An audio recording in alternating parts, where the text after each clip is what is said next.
Night మాకు తెలిసిన తర్వాత ఎట్లా కూలగొడతారు ఏమని చెప్పి మేమంతా ముట్టడేసినాం. కాలనీ మొత్తం ముట్టడేసినాం. మాకు 8 సంవత్సరాల నుంచి మాకు ఎంఆర్ఓ, ఈఆర్ఓ, కలెక్టర్ గారు వీళ్ళందరూ వచ్చి ఇది భూదాన భూమే అని సర్వే చేశారు.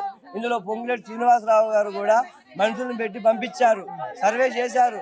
పువ్వాడ అజయ్ కుమార్ గారు జనాలను పంపించారు, సర్వే చేశారు.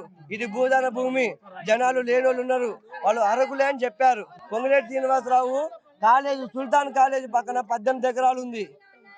వాళ్ళు సంపాదించిన భూమేనా? ఇటు పొంగులేటి శ్రీనివాసరావు 3 ఎకరాలన్నర ఉంది, వాళ్ళు సంపాదించిందేనా? మేము మా ఆధార్ కార్డులు మీరు కూలగొట్టారు. ఒక అంగన్వాడీ టీచరు, ఒక వార్డు నెంబరు, ఒక సర్పంచ్ మేము అరకులో మా కాదా అని ఒక సర్వే చేశారా? మమ్మల్ని ఈ రద్దాంతరంగా మా రేషన్ కార్డులు, మా పిల్లగాళ్ళ కాలేజ్ సర్టిఫికెట్లు, డిగ్రీలు చేసిన సర్టిఫికెట్లు అన్నీ ఆగమైపోయినాయి. ఆ కాగితాలు ఆడున్నాయో తెలవట్లేదు.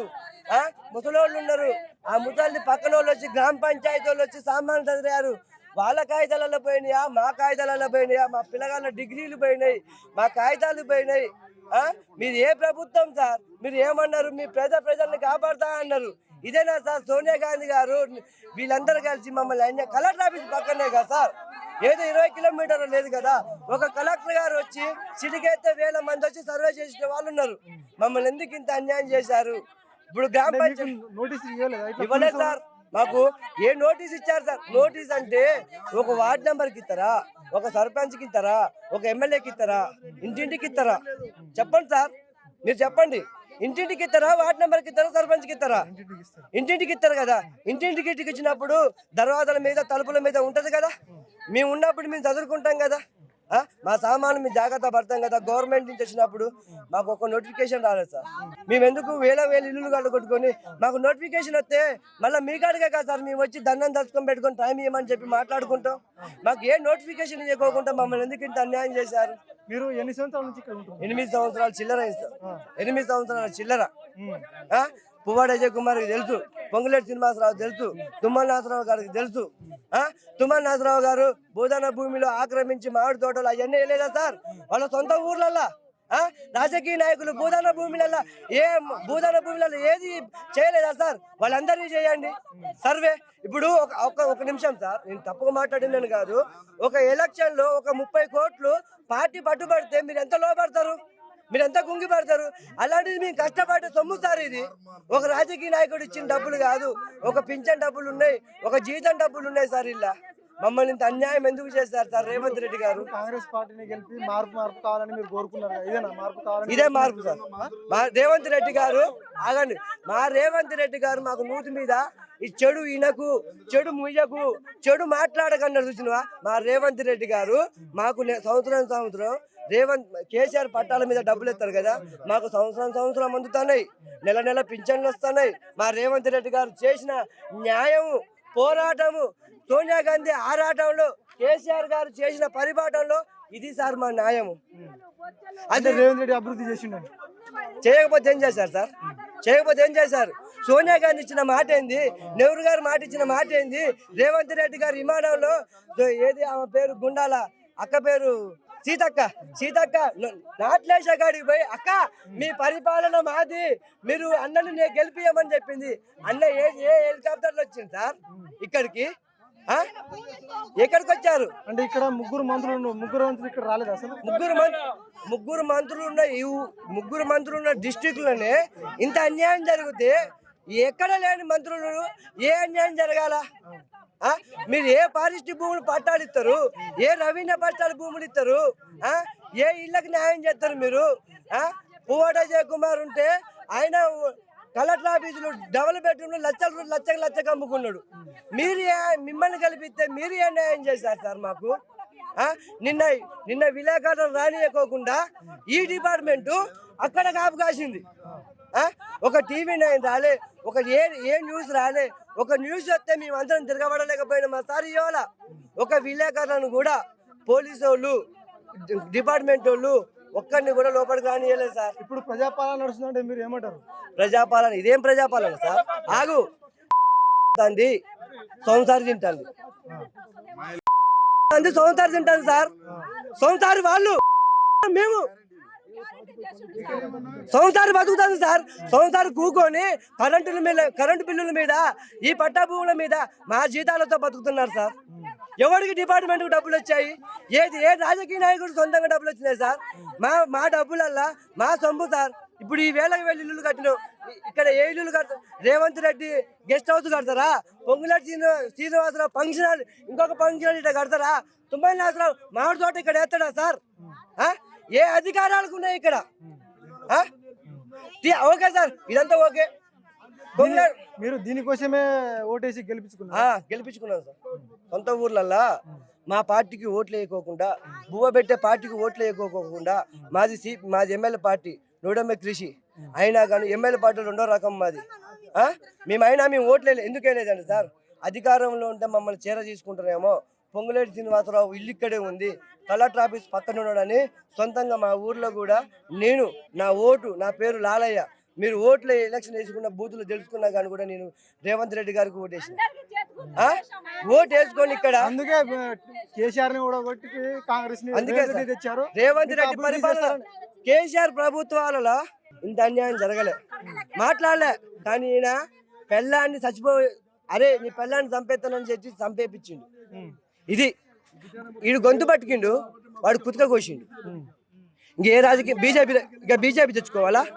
వచ్చే సంవత్సరం బీజేపీ తెచ్చుకోవాలా? తెలంగాణ ప్రభుత్వం అయిపోయింది, కాంగ్రెస్ ప్రభుత్వం అయిపోయింది, బీజేపీ ప్రభుత్వం అయిపోయిన తర్వాత పవన్ కళ్యాణ్ ప్రభుత్వం. మీ అందరిని తెలంగాణను తొక్కి చిరంజీవి రావాలా, జగన్ రావాలా? అట్లా జగన్ ఎడ తొక్కారు అక్కడ ఆ దేశంలో, ఆంధ్రాలో, ఇక్కడ పొంగులేటి శ్రీనివాసరావు అందరిని తొక్కారు.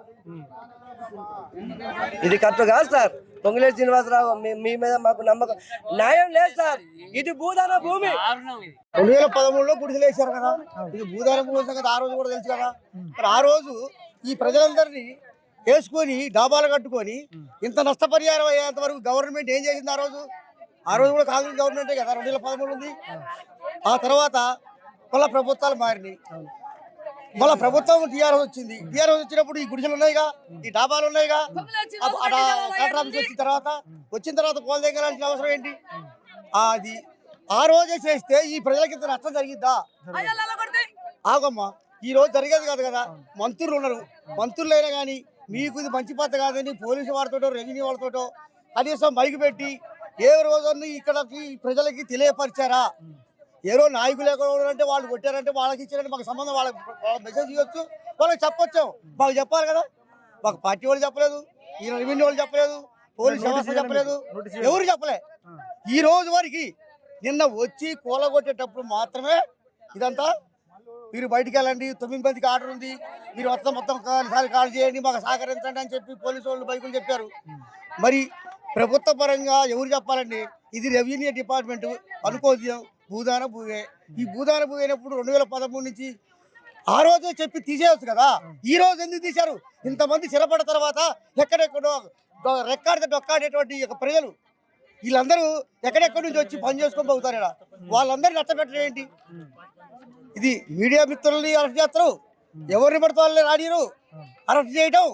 మన తెలుగు వచ్చినటువంటి రఘు గారు కూడా ప్రజల కోసం గొంతిప్పి అంటే ప్రశ్నించే గొంతులు కూడా ఆఫ్ చేస్తారు. ఈ ప్రభుత్వాలు ఇన్ని మారినాయి. స్వతంత్రం వచ్చిన కాడి నుంచి ఏ రోజన్నా ఇట్లాంటివి చేశారా? విలేకరులు కానీ తర్వాత ఈ జర్నలిస్టులు కానీ అరెస్ట్ చేయడం ఎక్కడ జరిగిందా? ఏదో పార్టీ వచ్చింది, అండబెట్టింది, మగుతారు అంటే అందరికి ప్రజలకు ఇచ్చారు. రేవంత్ రెడ్డికి ఓటేశారు, ఓటేసినావు, ప్రజాపాలన చేస్తాడు. ఇదే అన్న ప్రజాపాలన తెచ్చి ప్రజల్ని నాశనం చేయటం, ఇల్లు గోలగొట్టడం. హైడ్రా అంటే ఏంటంటే అసలు ప్రజలకే తెలియదు. హైడ్రా అంటే ఇది రేవంత్ రెడ్డి గవర్నమెంట్ లో ప్రజాప్రభుత్వం వచ్చిన తర్వాత హైడ్రా పెట్టుకోబడతారు. ఇంతవరకు ఎవరు కూలగొట్టలే ఎక్కడ. ఇదేంటి? ఇది ప్రజాస్వామ్యం, ఇంద్రమ్మ రాజ్యం. ఇది ఇందిరమ్మ రాజ్యం కూడా ఇంద్రమ్మ రాజ్యం. ఇది ఇంద్రమ్మ రాజ్యం అంటే కూలగొట్టే రాజ్యం, లేకపోతే ప్రజల్ని నష్టపెట్టే రాజ్యమా, లేకపోతే ఇల్లు కూలగొట్టే రాజ్యమా? ఇల్లు కూలగొట్టడం ఏంటి? ఎప్పుడైనా కేసీఆర్ ఎప్పుడైనా కూలగొట్టిడా? ఇది 9 సంవత్సరాలు ఇల్లు కూలగొట్టినా? కేసీఆర్ ఎక్కడైతే నివసిస్తారో ఎవరు చెప్పలే మాకు. ఆ రోజు కూడా ఇంతవరకు చేయదండి. కేసీఆర్ ఉన్నప్పుడు ఎప్పుడైనా కానీ వీడికి వచ్చి చేయలే. ఎక్కడైతే నివసిస్తారో ఏ యొక్క శౌర్య భూమి కానీ, అది భూదాన భూమి కానీ, అది యొక్క పోరం భూమి కానీ ఎక్కడే వేసుకుంటే ఉంటారో వాళ్ళందరూ పిల్లలు జల్లలు అంతా కలిసి మెలిసి వాళ్ళ కుటుంబాలు పోతున్నాయి. వాళ్ళకే పట్టా ఇవ్వాలని చెప్పి పట్టా ఇచ్చినటువంటి ఘనత కేసీఆర్కి దక్కింది. ఈ రాష్ట్రంలో తెలంగాణ వచ్చిన తర్వాత ఈ ఇట్లా కూలగొట్టి ఎక్కడ ఉందా? కేసీఆర్ మనం కూలగొట్టిన ఇల్లు ఎక్కడ లేవు. కేసీఆర్ పోయినాక రేవంత్ రెడ్డి వచ్చాక ఆడవాళ్ళకు అన్ని 6 గ్యారెంటీలు ఇస్తా అన్ని ఏడిచ్చిండు? 2,500 ఇచ్చిండా? భర్తలేవాడికి ఇచ్చిండా? 4,000 పింఛన్ ఇచ్చిండా? ప్రజాప్రభుత్వం 100 రోజులలో గ్యారెంటీ చేసినాడు. ఇప్పుడు 3 సంవత్సరాలుగా వస్తుందిగా. ఏం చేశారు? ప్రజలకు నష్టపెట్టడం తప్ప ఏమీ లేదు. ఇది మోస ప్రభుత్వం, ఇది దగా, ఇది దౌర్జన్యం, లాక్కోవటం, దోసుకోవటం పెట్టుకోవటం తప్ప ఎవ్వరికి ఏం చేయలేదు. మీరు కూలగొట్టిన తర్వాత మంత్రుల దగ్గర పోలే ఎవరు పోయారు? పోయిన ఎందుకు పోలేదండి? శ్రీనివాస దగ్గర పోయారు, అందరి దగ్గర పోయారు. డేకితిగా వాళ్ళు ఎప్పుడు దీన్ని లేపాలని తప్ప దీన్ని ఇల్లు ఇవ్వాలని ఆ రోజే స్పందించాలి. వాళ్ళు అస్తం లేకుండా జరగదు ఇది. లేదండి, అస్తం లేదు. ఇదంతా జరిగేదంతా ఇక రాష్ట్ర వ్యాప్తంగా అన్ని టీవీలలో అన్ని ఛానల్లో వస్తున్నాయి. వచ్చి ఇక్కడ ఏంది ప్రజలు ఎక్కడ చేస్తారు? కరెంటు లేదు, రోడ్డు లేవు, కరెంటు కూడా కట్ చేసి పడతారు. సోలార్లు పెట్టుకొని పోతారు, నీళ్ళు పోసుకొని పోతారు. ఇట్లా నివసించే ప్రజలందరూ నష్టపెట్టారు. కరెక్ట్.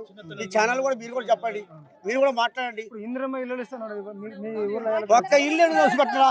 ఒక్క ఇల్లు ఇక్కడ ఉంటే మీ మాట్లాడేదంత మొత్తం తప్పే. ఈ ఒక్క ఇల్లు ఇక్కడ ఇవ్వద్దనే కదా, ఇక్కడ ఇవ్వకుండా ఎలగొట్టాలనే చేసింది వాళ్ళు. ఎక్కడొచ్చింది చెప్పండి.